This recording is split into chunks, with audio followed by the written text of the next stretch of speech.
Times today news కి స్వాగతం. ఆనాటి ఆంధ్రప్రదేశ్ రాష్ట్ర తొలి దళిత ముఖ్యమంత్రిగా కీర్తిశేషులు గౌరవనీయులు శ్రీ దామోదర సంజీవయ్య 105వ జన్మదిన వేడుకలను నెల్లూరు కొండాయపాలెం గేట్ అంబేద్కర్ భవన్ నందు స్థలం పల్లం వెంకయ్య ఆధ్వర్యంలో జయంతి వేడుకలను ఘనంగా నిర్వహించడం జరిగింది. ఈ కార్యక్రమానికి హాజరైన డాక్టర్ బిఆర్ అంబేద్కర్ సేనా వ్యవస్థాపకులు, జిల్లా vigilance monitoring SC ST atrocity committee మాజీ సభ్యులు కొప్పాల రఘు దామోదర సంజీవయ్యని స్ఫూర్తిస్తూ వారి యొక్క చిత్రపటానికి ఘనమైన నివాళులు అర్పించారు. ఈ సందర్భంగా కొప్పాల రఘు సభను ఉద్దేశించి మాట్లాడుతూ, నిజాయితీ అంటే మనకు మనం చెప్పుకోవటం కాదని, దీనికి ఉదాహరణ ఆనాటి ముఖ్యమంత్రి దామోదర సంజీవయ్య ఆదర్శమని కొనియాడారు. ఒక చిన్న గ్రామస్థాయి ఉద్యోగి ఉపాధి హామీ పథకంలో బోగస్ జాబ్ కార్డులు, తప్పుడు పనుల నివేదికలో లక్షల రూపాయలు సంపాదించుకునే ఈ రోజుల్లో అతిపెద్ద రాష్ట్రానికే ముఖ్యమంత్రిగా బాధ్యతలు చేపట్టిన దామోదర సంజీవయ్య నిజాయితీపరుడు ఉండటం దేశానికి గర్వించదగ్గ విషయమని పేర్కొన్నారు. ఈ కార్యక్రమంలోని జిల్లా నలుమూలల నుంచి వివిధ దళిత సీనియర్ నాయకులు, మహిళా నాయకులు, అవార్డు గ్రహీతలు తదితరులు పాల్గొన్నారు. మరి మేధావులు ఈనాటి ఈ సమావేశానికి చేసిన అందరికీ కూడా నా ప్రత్యేక జైలు. మనము అనేక పురాణాలు, అనేక చరిత్రలు మనం చూస్తూనే ఉన్నాం.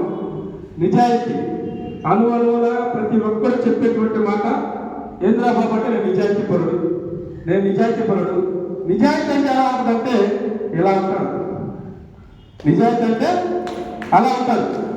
కాబట్టి చెప్పుకోవడం కాదు, 10 మంది మన గురించి చెప్పాలనేది మనం చెప్పుకున్నటువంటి విషయాలన్నీ అందరికి తెలిసిన విషయమే.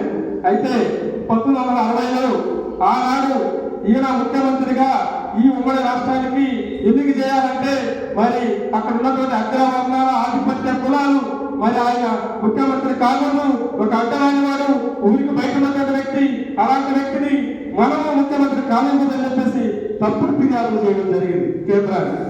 మరి కేంద్రానికి తప్పుడు ఫిర్యాదులు చేస్తుంటే ఆనాడు మరి ప్రధానమంత్రి నెహ్రూ గారు ఇవన్నీ పరిగణన తీసుకొని వాయిదా వేస్తూ వచ్చాడు. ఆయన చాలా అవినీతిపరుడు, కొన్ని వేల కోట్లు సంపాదించాడు, కొన్ని ఎక్కడెక్కడ పారిశ్రామిక రంగాల్లో ఆయన హవా కొనసాగుతుంది అని చెప్పేసి రకరకాల తప్పుడు ఫిర్యాదులు చేయడం జరిగింది. మరి ఆ రోజుల్లో అంతంత మాత్రమే చదువు, స్వాతంత్రం వచ్చింది. మరి భారతదేశంలో బడుగు బలహీన వర్గాలు ఏమాత్రం చదివిందనేది మా యొక్క టీచర్స్, ఇక్కడ రిటైర్మెంట్ టీచర్స్ కూడా ఉన్నారు, వారికి తెలుసు. మరి అలాంటి సందర్భంలో మన గురించి మనం గొప్పగా రాసి పంపించాలంటే అది అడ్రస్ ఢిల్లీకి రాయాలా, ఎక్కడికి రాయాలని మనకు తెలియదు, కానీ వాళ్ళకి తెలుసు. ఎందుకంటే ఆనాటి నుంచి ఈనాటి వరకు దళితుల యొక్క అభివృద్ధిని, వారి యొక్క రాజకీయ భవిష్యత్తుని ఇలాంటి తప్పుడు ఫిర్యాదులతో కొక్కబడుతున్నాయని చెప్పేసి మనం స్పష్టంగా ఆ విషయాన్ని గమనించగలిగాం. అదే తరహాలో మరి నెహ్రూ గారు వెంటనే ఆంధ్రాకి ఒక వ్యక్తిని, ఆయన పర్సనల్ కలిగినటువంటి వ్యక్తిని ఈ ఆంధ్రానికి పంపించడం జరిగింది. మరి ఆనాడు చక్రపాణి గారు మరి అతను సీనియర్ నాయకులుగా ఉన్నప్పుడు మరి కర్నూలు జిల్లాలో ఒక కుగ్రామాల్లో ఎక్కడ ఈ గ్రామం ఉందని చెప్పేసి ఆ గ్రామానికి వెళ్తే వాళ్ళ తల్లి గారు వృద్ధురాలు ఒక పూలి గుడిసెలో, మనకు తెలుసు మన పూలి గుడిసెల నుంచి వచ్చినాము, పూలి గుడిసెలో ఆమె బయట ఒక కొండ పెట్టి వండుకుంటూ అన్నం అనుకుంటే, అదే ఆ రాత్రే బట్టి చక్రపాణి గారు ఆడితే ఇక్కడ ఎందుకు ఆపారు అని అడిగిన తర్వాత వెంటనే ఆమెనండి సంజీవ్ గారి అమ్మగారంటే వెంటనే వెళ్ళి కాళ్ళకు నమస్కారం చేసి వెనుగకుండా ఆయన నేరుగా ఢిల్లీకి ప్రయాణం చేశారు. అలాగా చరిత్ర అనేది కాగితాల మీద, తప్పుడు ఫిర్యాదుల మీద డిపెండ్ కాదు.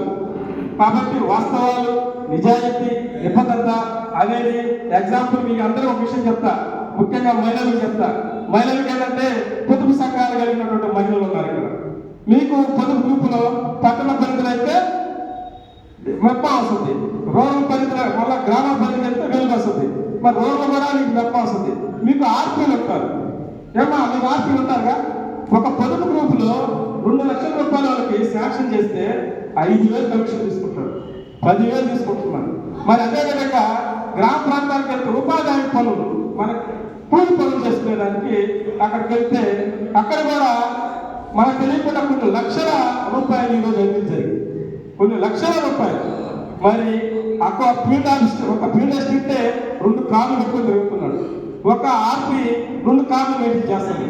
అలాంటి ఒక చిన్న స్థాయి 5,000 జీతంలో 6,000 జీతంలో ఉన్నటువంటి ఒక అధికారులే ఈ రోజు ఉన్నతమైనటువంటి ఆ హోదాలో బిల్డప్ చేస్తూ తిరుగుతున్నారు. మరి ఒక రాష్ట్రానికి ముఖ్యమంత్రి అయినటువంటి దామోదర్ సంజయ్ గారు ఎన్ని కాళ్ళు వేసుకొని తిరగాలి, ఎన్ని బంగ్లాల్లో ఆయన వేయించాలి, ప్రతి ఒక్క రాష్ట్రంలో ఆయనకు ఫామ్ హౌస్లు, బెంట్ హౌస్లు, ఇలాంటి రకరకాల ఆస్తులు వేల కోట్ల రూపాయలు ఆయన దాచిపెట్టుకోకుండా అమలయ్యారంటే ఇంతకన్నా ఆదర్శం మనకి ఏముందన్నా? ఇంతకన్నా ఆదర్శం మనకి ఏముందక్క? కాబట్టి నిజాయితీ అంటే మనం దాన్ని అంగీకరించలేదు. చాలా మంది వరకు నేను చూస్తానే ఉన్నా, నిజాయితీ అంటే అది ఒక దామోదర్ సంజీవ్ గారు అని చెప్పేసి మనం ఎవరు ఒప్పుకున్నా ఒప్పుకోకపోయినా 100% అది నిజమేనని చెప్పేసి నేను కంఠస్వరంగా చెప్తున్నాను. నాకు ఇంత పెద్ద అవకాశం ఇచ్చినటువంటి మీ అందరికీ, మరి అధ్యక్షుల గారికి నా జై భీములు. ఎప్పుడూ రుణపడి ఉంటాను. ఖచ్చితంగా ఆయన యొక్క ఆశయాలను, ఆయన యొక్క సిద్ధాంతాలను, ఆయన ఈరోజు ఇంత పెద్ద మహా నిజాయితీమైనటువంటి ఒక ముఖ్యమంత్రి ఆయన ఒక విగ్రహాన్ని, కాంతి విగ్రహాన్ని పెట్టాలని తప్పని నేను అనేక సార్లు చూశాను. తప్పన ఎవరొకరు ఏదో ఒక విధంగా రథాన్ని లాక్కొని వెళ్ళాలి. అంబేద్కర్ గారు అదే చెప్పారు, వెనక్కి లాగకుండా ముందుకు లాక్కొని వెళ్ళాలి. అలాగా ఆయన యొక్క ఆశయాలను ఆయన తీసుకొని వెళ్తున్నాడు. భవిష్యత్తులో ఆయనకి నిన్ను నూనెలు ఇవ్వాలి, ఆయన బతుకుండగానే ఈ కాలం నెరవేరాలని చెప్పి మనస్ఫూర్తిగా కోరుకుంటూ జై భీమ్.